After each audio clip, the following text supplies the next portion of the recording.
Umi masak apa tu, Umi? Special.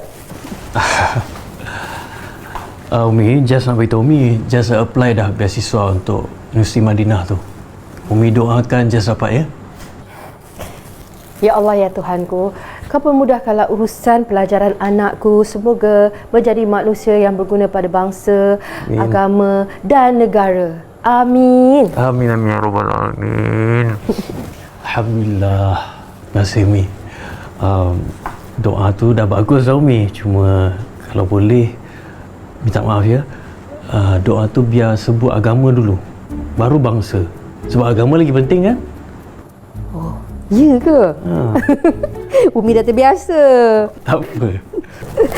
Ni, Jas, maknanya kalau dapat beasiswa tu dekat Universiti Madinah lah.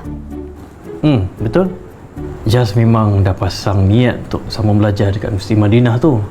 Lagipun dah macam-macam dah Jas dengar pasal universiti tu. Dengar apa?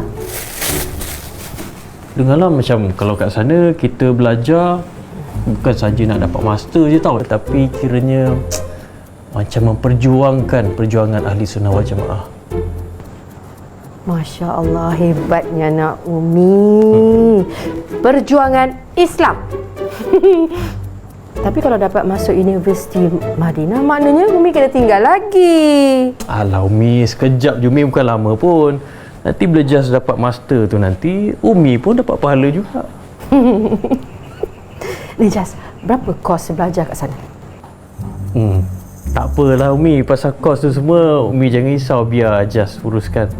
Tengoklah nanti kalau dapat beasiswa tu Jas pergi. Kalau tak ada rezeki tak dapat, Jas tak pergilah. Janganlah macam tu. Betul, Umi tak payah risau. Yang sekarang ni yang lagi penting, Jas perlukan doa daripada Umi, itu saja. Yelah, anak Umi dah besar. Handsome. Tak boleh kahwin.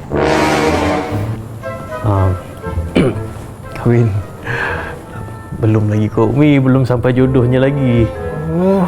Yalah, kawan-kawan je lah. Kawan-kawan dengan kasih tu. Yelah, kita boleh tahu kan? Abang. Ya, jap ni. Liap. Ni panggil. Ya, Li. Apa dia? Cepat.